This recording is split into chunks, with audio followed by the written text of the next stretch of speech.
Michigan Department of Health and Human Services. I specifically work for the Office of Workforce Development and Training. I'm a CPS trainer. I spent 18 years in the field.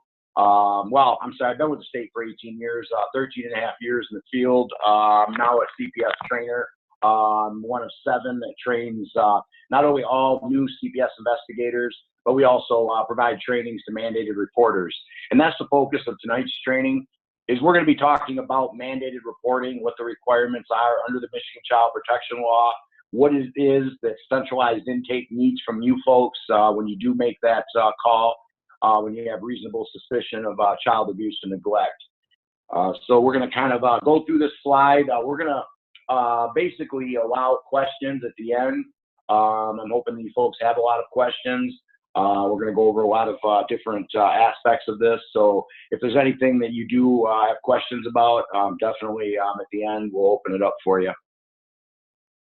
Obviously, this here training is provided to you folks as part of you know, your roles as EMS staff and so forth, that you literally are first responders. So oftentimes you're going to be out there on scene, and you're going to be you know, sometimes observing concerns that you feel might rise to the level of abuse and neglect. And we're going to talk to you tonight about how to make those reports and what we can do to work collaboratively to hopefully you know, prevent child abuse and neglect, or at least allow our staff to go out and address what needs to be addressed. Our training objectives today, as noted on this slide, we want you to understand mandated reporting, know what the Michigan Child Protection Law says, what your requirements are under the law, talking a little bit about recognizing child abuse and neglect, and then knowing and understanding our DHHS reporting processes, including all procedures and their importance and relevance to what we need to do when we receive that call. And then that prompts us sometimes to be able to go out and conduct a field investigation to check on the safety and well-being of children. The Michigan Child Protection Law requires the reporting of child abuse and or neglect by certain persons that the law refers to as mandated reporters. It encourages the reporting of child abuse and neglect by all persons. We do accept complaints regarding child abuse and neglect from the general public. They can remain anonymous. Obviously, you folks can't because you're mandated reporters. I'm going to give you a few examples of mandated reporters. Not only you folks as EMS staff, law enforcement, teachers, doctors, social workers, members of the clergy. There's a whole list of folks that are identified as mandated reporters, and we're going to talk a little bit more about that as we go along. Here, the definition of child abuse. The simple way for me to put it is we refer to it as the 4 criteria. We have to have harm or threatened harm to a child under 18 years of age, and it has to be by a perpetrator who is a parent, legal guardian, or any other person who is responsible for that child's health or welfare. One of the areas I want to mention here and make sure that we understand, and we'll get into that on another slide, there are certain types of abuse or neglect that by law and our departmental policy, CPS can investigate. Some examples of those are going to be substance abuse in and of themselves. A parent can have a substance abuse problem. If you call centralized intake to report some concerns about that parent, you know, as far as their substance use, they're going to ask you a multitude of questions. They're going to ask you things like, are the utilities operable? I mean, do they have heat, electricity? Is there food in the home? They're going to ask you a lot of questions like that. Simply put, substance abuse in and of itself does not constitute child abuse or neglect, nor does mental health. Another one is poverty. People have a right to be poor. They have a right to live in conditions that me and you might even say, ew, I wouldn't live like that. But if there's no health or safety risks identified by statute and departmental policy, we can't investigate. So we're looking at, you know, basically it has to be to a child under age 18. There has to be harm or threatened harm by a person, you know, that who is, you know, obviously a perpetrator or alleged perpetrator, and it has to be that parent, legal guardian, or other person who's responsible for the child's health or welfare. It also has to be non-accidental or neglectful. I'll give you a couple examples of what I'm talking about there. Basically, like for instance, sibling sexual abuse. You find out that maybe a sibling is sexually abusing another sibling. Well, that's not by a parent, guardian, or person responsible for that child's health or welfare.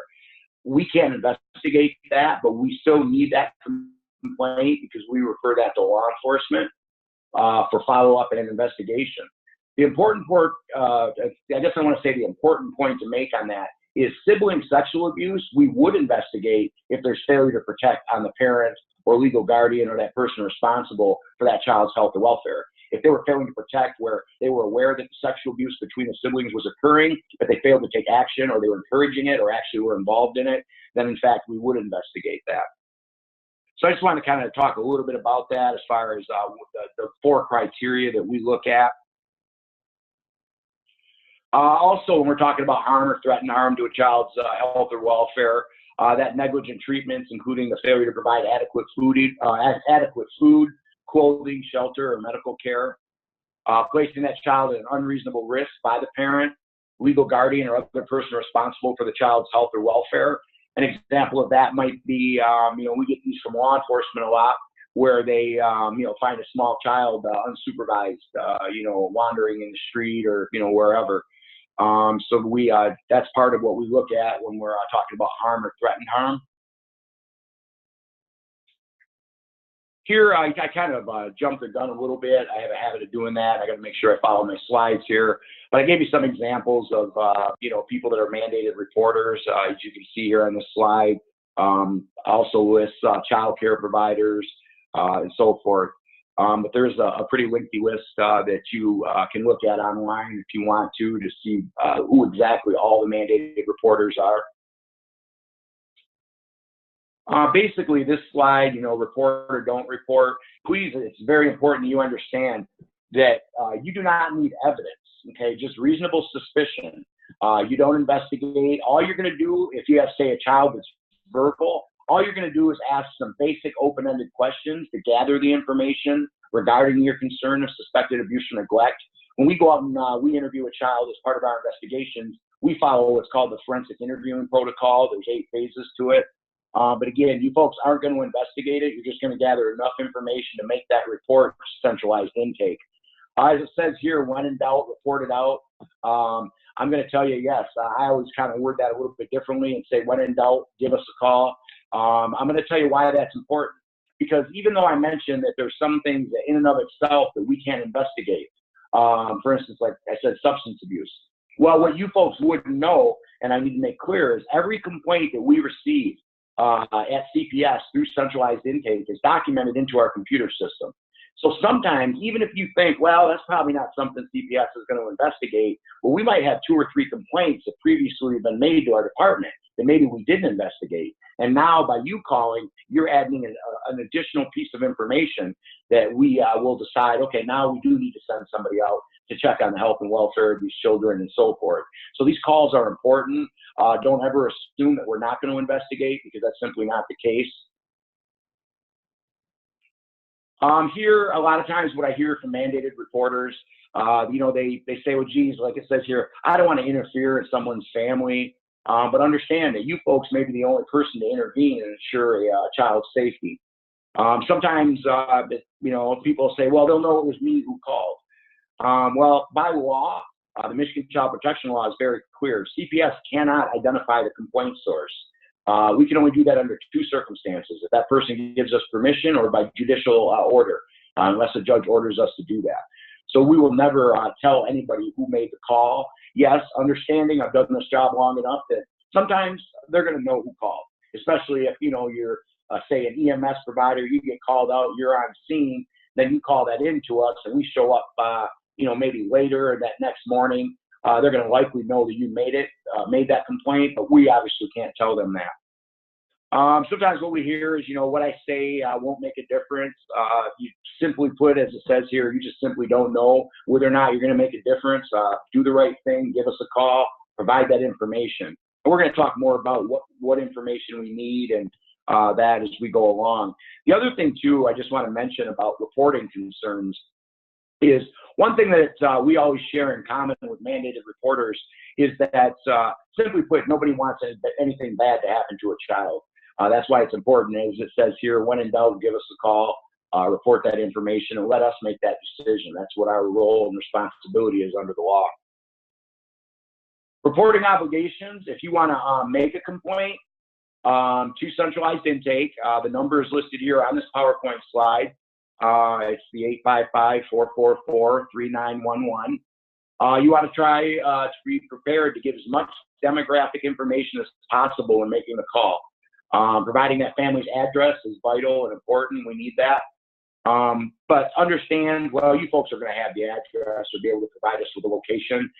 We have received complaints where somebody called and said, hey, don't really know the family, but they live in this yellow house on the corner of 12th Street and Grand Traverse. If the allegations or the concerns are important enough, we're going to go out and find that house and do what we need to. But you folks are going to be able to provide that. Also, that oral report, the law is very clear. When you have a suspicion or you suspect child abuse or neglect may be occurring, the law says that oral report must be made immediately.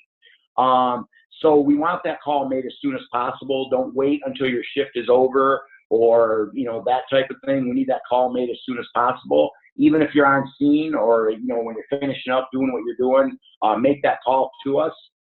A written report, the law is very clear that mandated reporters have to complete a form, which is called the DHS 3200, and that has to be provided to centralized intake within 72 hours after making that initial verbal complaint to CPS.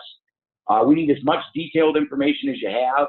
If you can get it and you have it, names, dates of birth, who lives in the house, who the alleged perpetrator is, where the children are located, does the perpetrator have access to the children? You know, those are questions that centralized intake are going to be asking you when you call, but you want to be prepared to have as much information as possible. Understanding you may not have a lot of information when you call, and we understand that.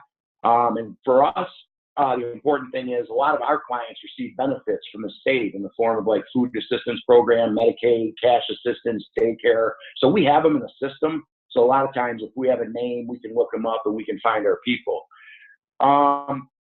The other thing I want to mention here on this slide is that notifying the head of your organization, if required by your employer, is okay. But please understand, as a mandated reporter, if you have a specific local policy where say your supervisor or someone in charge says that, hey, when you make that complaint to CPS or you're going to call them, you have to notify me that you're making that complaint. That's fine. You guys can have a policy like that. But you cannot be prohibited or prevented from making that call. And we're going to get into penalties for failing to make that complaint to CPS. So again, if you have to notify the head of your organization or somebody that supervises you, that's fine. But that complaint still needs to be made by you, okay? And I'm going to get into that a little more later, but we want that specific information from the person that was on scene that has that firsthand information. Because, for instance, if you were to tell your supervisor, hey, we were out at this house, we were responding based on, you know, this particular call, these are the concerns regarding the children we have, and your supervisor calls us, we're going to be asking, okay, where did that information come from? And if they say, well, one of my EMS staff were out and they saw or observed these concerns, we're going to be asking, okay, what are their names? What's the contact number for them? Because we want to talk to you firsthand. Centralized intake, basically they're going to gather, as I was talking, as much information from you folks as they can gather. Obviously, as I've talked about some of that, the name of the child, the parents, or any other legal guardians, description of the suspected abuse or neglect, any information that might establish the cause for abuse or neglect, and basically the who, what, when, where, why, and hows. They're going to want your contact information. So provide them either if you have like a local office number, your cell phone, whatever you're comfortable with, just so that not only centralized intake, but also the assigned investigator, if the case is assigned, can follow up with you. I want to make one thing clear since I mentioned that. When you are a mandated reporter and a complaint that was reported to us as assigned for field investigation, the investigator is required to follow up with the mandated reporter. So they're either going to, and more often than not, they're going to call you on the phone, and they're just going to ask you, is there any additional information that you didn't report at the time of the call, or do you have any new information or additional information we should know about? But they are required to document that they followed up with you. So that definitely will happen, and it should happen. The DHS 3200 form, this is a form that obviously under the law, as I noted, you're required to provide to centralized intake within 72 hours. I'm going to go over this form just briefly here, but when you call centralized intake, they're going to give you basically what's called an intake number, or what we call a log number, but the official term is an intake number. So when you make that complaint, you're going to want to write that intake number down, and then you're going to complete this form, the DHS 3200, that you're going to provide the names of everybody involved, as far as the children, the mother, the father, you know, where the children live, name of the alleged perpetrator if you know it, person or the children, you know, who are they living with when the abuse or neglect occurred, as much as possible, their relationship to the child, obviously their address. As you can see there on number 13, it gives you 3 little lines. It's frustrating. It gives you 3 little lines to type in your concerns regarding abuse and neglect. Please understand that you can add additional pages. If you want to pull up Microsoft Word and type up a couple paragraphs and attach that to the 3200 when you send it in, that's perfectly fine. Also, you can send in, I don't understand, you know, I'm not going to claim to know your departmental policies or that, but like with law enforcement, when law enforcement makes a complaint, they send us their incident report.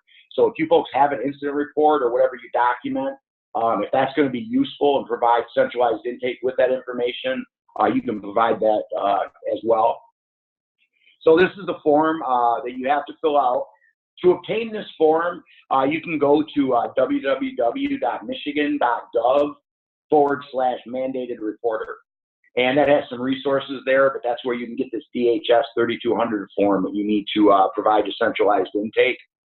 And then down there just talks about at the bottom about, you know, source of complaint. So you're going to check off, you know, what your role is. And centralized intake, they have, you know, you can fax that to them, or you can scan and email this DHS 3200 to them, whatever is convenient for you.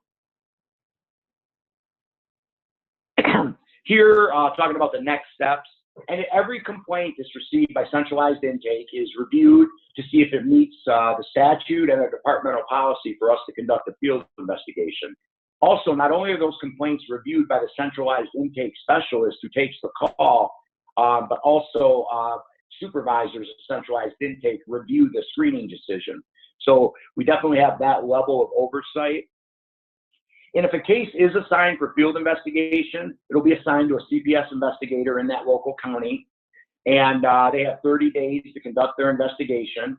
And they are also required by departmental policy to send you notice as to whether or not they find a preponderance of evidence.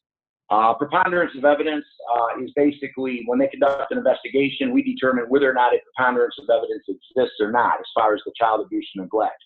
All a preponderance of evidence is 51%, or just enough to tip the scales of justice, or that it's more likely to have happened than not.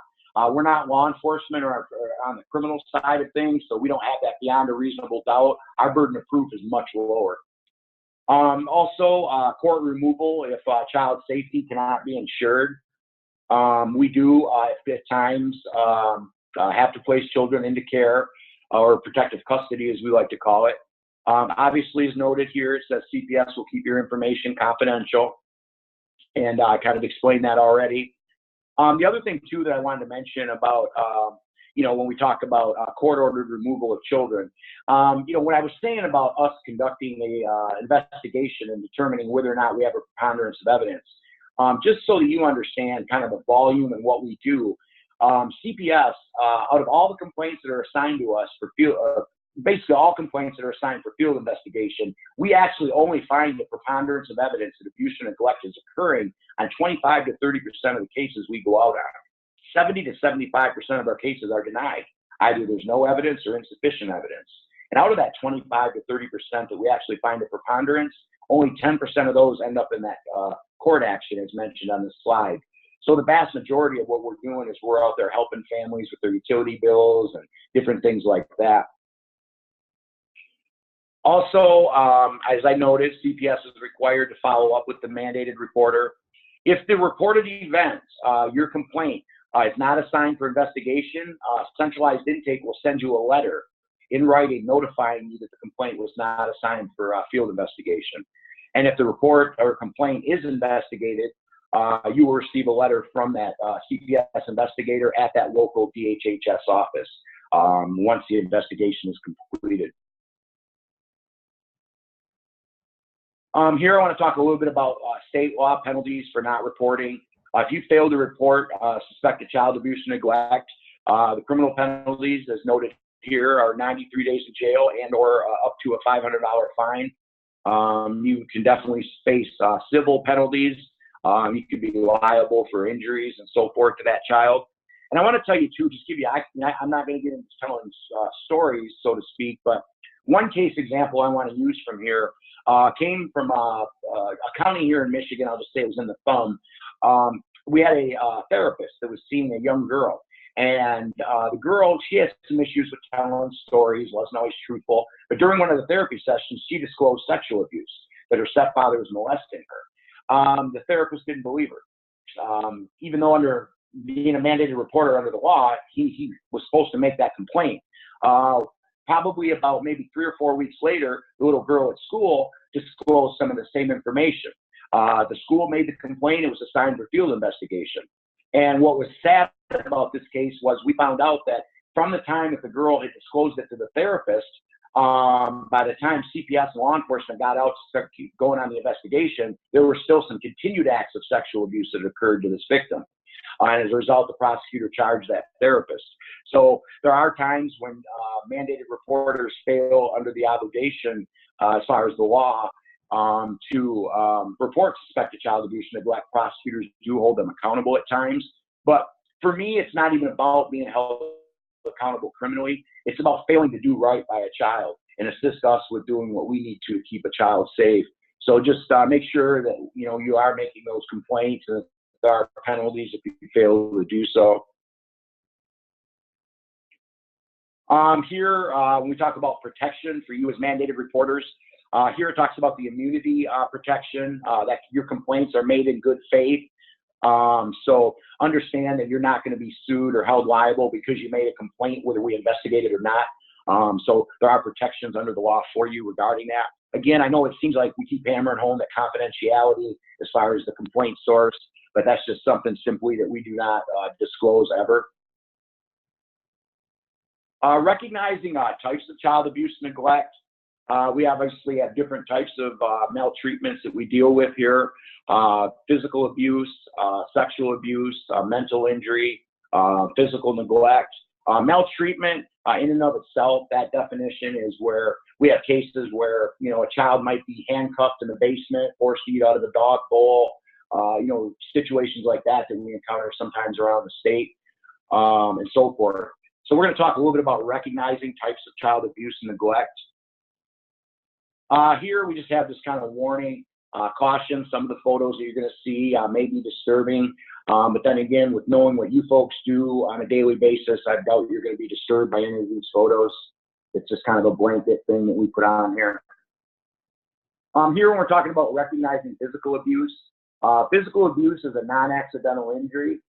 Physical indicators of physical abuse could potentially include bruises, burns, broken bones, or other unexplained injuries or illness.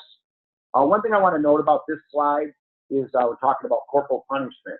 Under the law, people have a right to use corporal punishment, which means they can spank their child. They can use an instrument to hit their child. But if they leave a scratch, a mark, a bruise, an injury, no matter how slight in nature, that falls under the definition of physical abuse. So if a parent's spanking a child, or they get a whooping with a belt, so to speak, if there's no injuries observed or no reported injuries, either previously or current, in and of itself, we're not going to investigate unless we have a history with that family. Here, recognizing physical abuse, talking about facial injuries, some indicators could be bruises, slap marks, grab marks, knuckle marks, injuries to ears and scalp.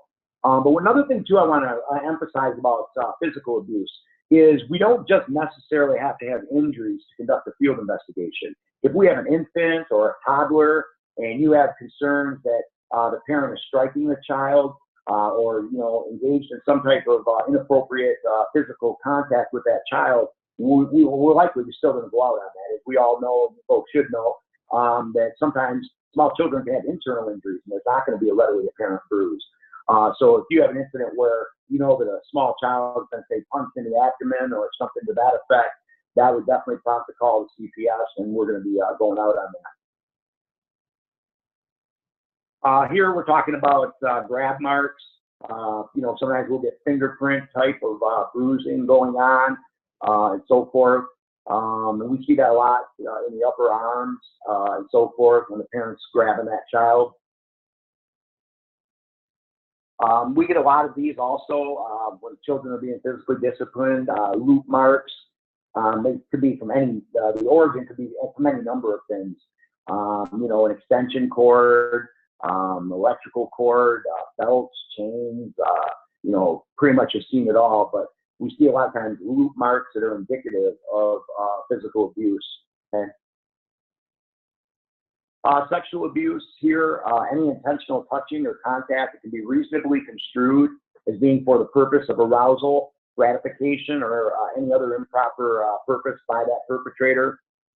Sexual penetration, any intrusion, no matter how slight, accosting, soliciting, or enticing a minor to commit or attempt to commit an act of sexual contact or penetration, including prostitution. Also, with sexual abuse, the emission of semen is not required under the law or our departmental policy. Some indicators of sexual abuse. There may be physical evidence, maybe there's genital bruising, presence of semen, maybe that child is running away, becoming pregnant, or contracting a venereal disease, especially in children 12 years or younger, requires a report to CPS.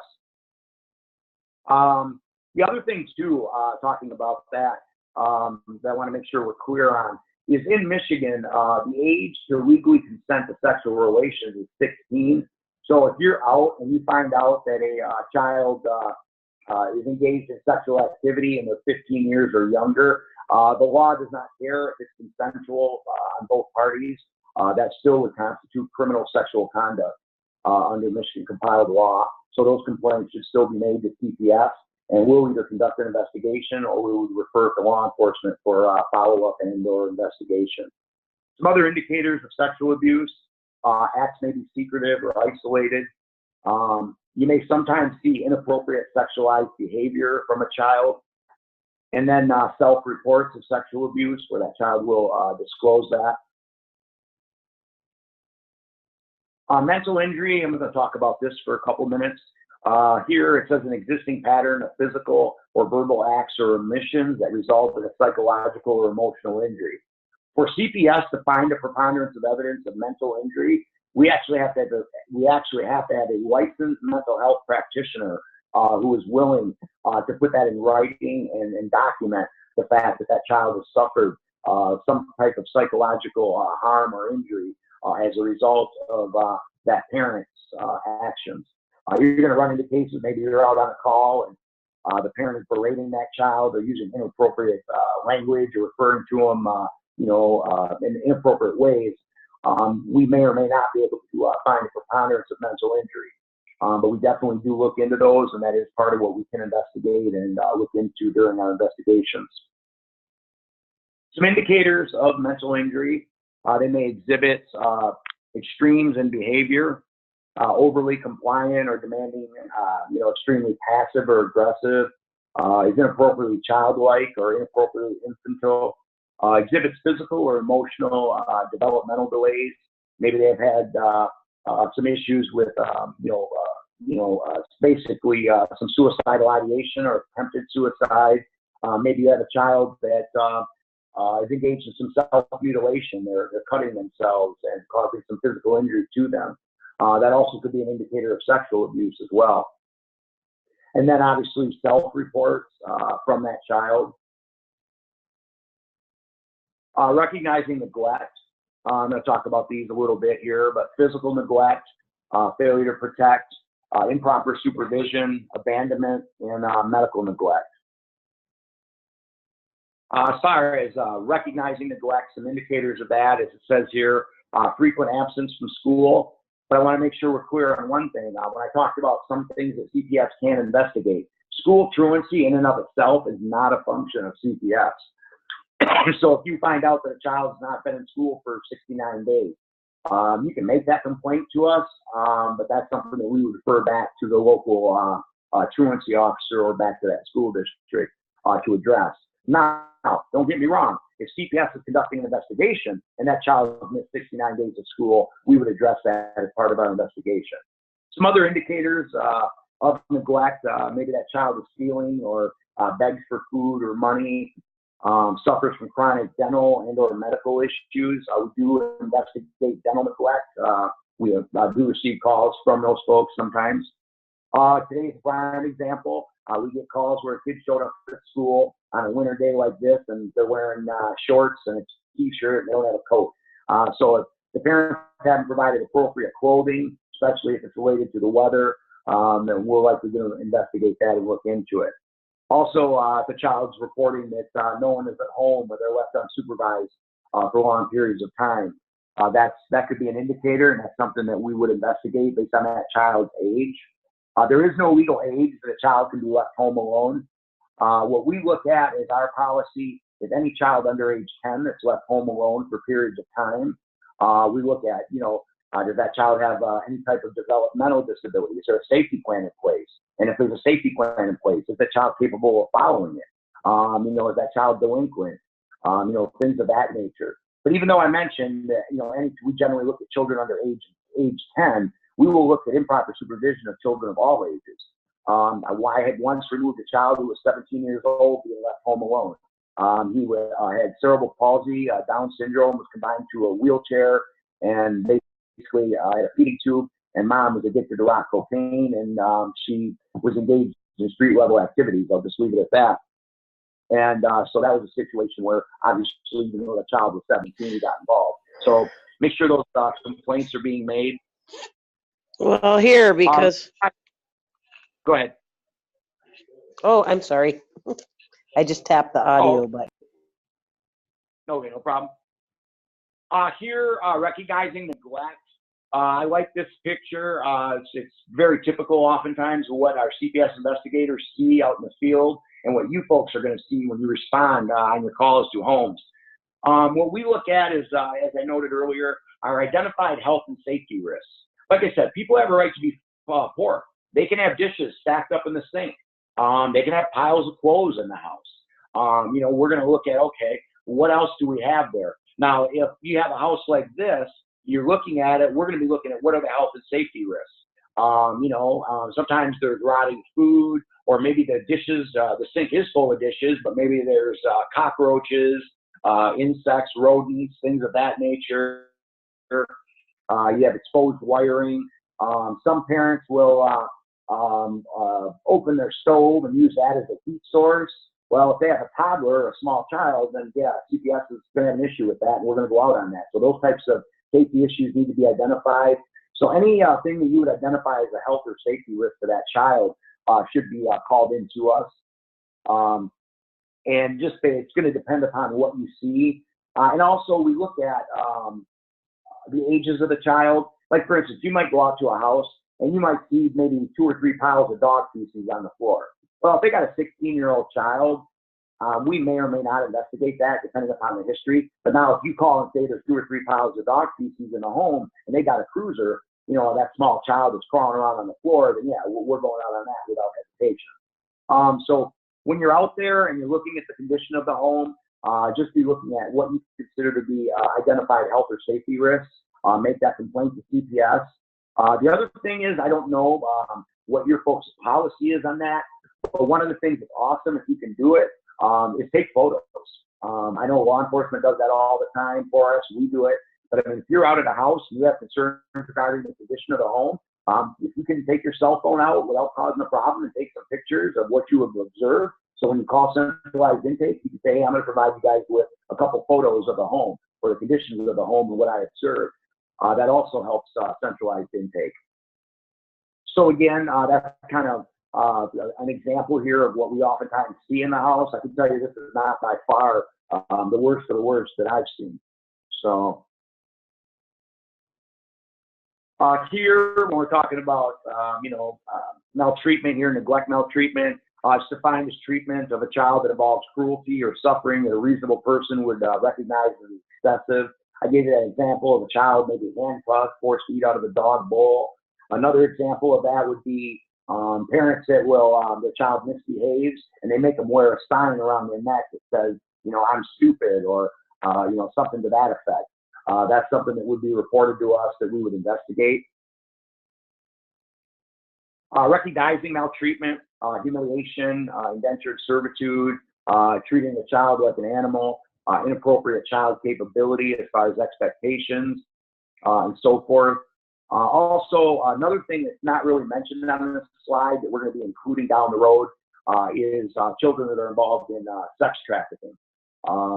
So that's something else if you're aware of. We have a specific protocol on that. Those complaints should be made to us if you're aware of that. What's not investigated? I mentioned a couple of those things. Obviously, issues solely attributed to poverty or homelessness are not going to be investigated. Educational neglect in and of itself is one we don't investigate. Head lice in and of itself is one that we can't investigate. Sibling on sibling abuse, as I noted earlier, unless the parents know and fail to take action to protect that child or children, then we would investigate that. But as I noted, I want to make clear, even though we have a lot of things, like I mentioned, mental health, substance abuse, educational neglect, head lice, that in and of themselves do not constitute neglect. If there's other issues or concerns, we still address those. So it's not like CPS is overlooking them. Reporting what to do when a child discloses abuse.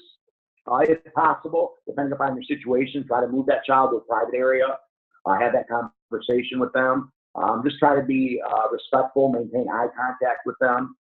Use a soothing and supportive stance and tone, and definitely do not display any signs of shock or any verbal comments like, wow, that's horrible, but I can't believe he's doing that to you. You want to avoid those types of things. Make sure that you're asking open-ended questions. Tell me more about that. Then what happened? You want to find out the how and what and so forth. And then after speaking to that child, take detailed notes about that conversation. And make sure that you have that information readily available to centralized intake. Understanding as the complaint assigned for investigation, the CPS investigator will conduct that forensic interview with that child. So that's kind of what to do when a child discloses. Next steps for CPS, one of the things that we do if a complaint is assigned for investigation, we interview all of our victims, all children that reside in the household, all adults, neighbors, family members, professional staff, and so forth. We're very thorough in what we do, and who we interview and so forth is going to vary on each individual investigation and so forth. I mentioned that basically 70 to 75% of our investigations do not result in a preponderance finding. And then obviously we will inform you as mandated reporters in writing as to the disposition of the case or the investigation, if you will. So you will get written notice from the investigator. The other thing I'm going to keep in mind is that when you receive that written notice from the investigator, it will not have the family's name on it. It's going to have that intake or that log number when you called in. That's why when I told you to make sure when you're talking to centralized intake that you get that intake or log number. So then that way, when you receive that letter from CPS, you can cross-reference it to that log number. The reason we don't put the family's name on it is some mandated reporters, certain agencies, when we send that letter out, they get put in the general mailbox or, some other, and other people have access to that and so forth. The other thing I want to mention that I didn't mention earlier, and this is going to be really what your policy says. I don't even know if you folks have one regarding this. I know some entities, as far as mandated reporters do, that when they make that complaint to CPS, that copy of 3200, you guys will sometimes, mandated reporters will store those or keep a file to show that they made a complaint regarding a certain concern on a certain date and time. That's perfectly fine to do. Just make sure that that's kind of held confidential and that other people don't have access to that who are appropriate.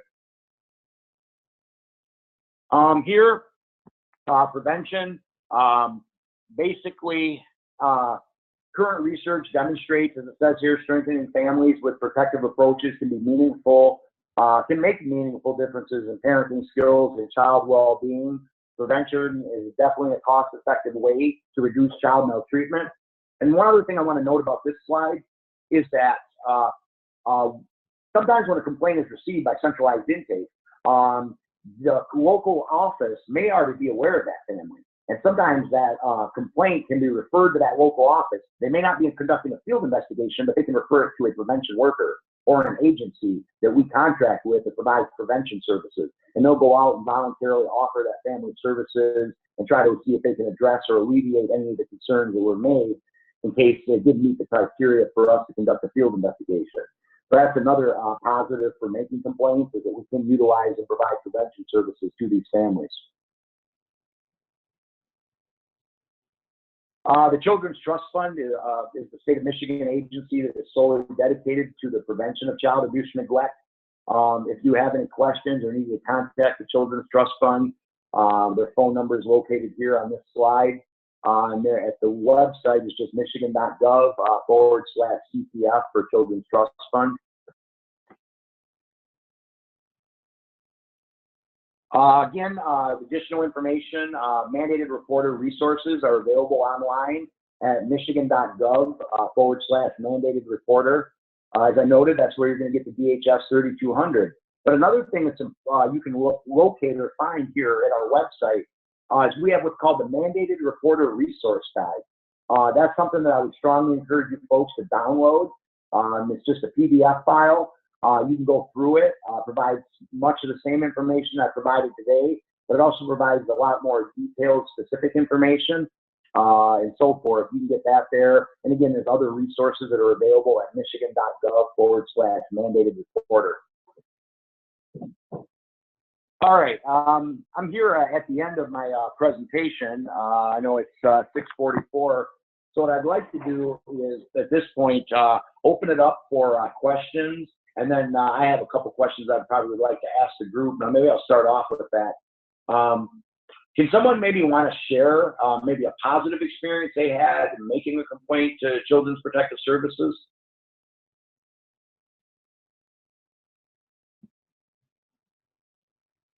Hi, everyone. This is Emma. You can go ahead and unmute your line if you would like to answer Steve's question.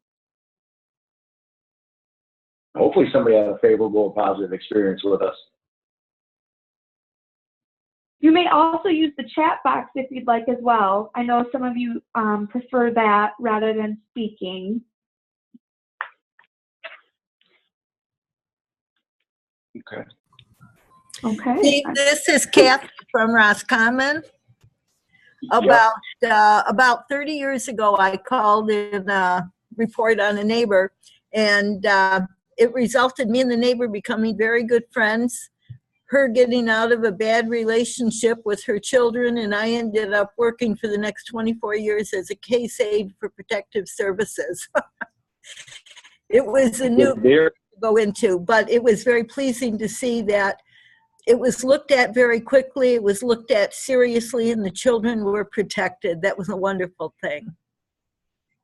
And I'm glad you mentioned that too, because another thing I want to mention too about you saying that it was looked into quickly. CPS, when you make a complaint, if it's assigned for field investigation, we have what's called a priority response time. So if it's either going to be a 12/24, which means we have to commence the investigation within 12 hours, make face-to-face contact with those victims within 24 hours. And it could be a 24/72, which means we commence it within 24 hours and we have 72 hours to make face-to-face contact with our victims. So we do actually have specific priority response times. We do try to get out there quickly. Well, that was good. It was positive for me, and I enjoyed your session tonight because it was a good refresher. It's good. I know, does anybody have any questions about anything that we've covered today, or any concerns or anything that you'd like to discuss?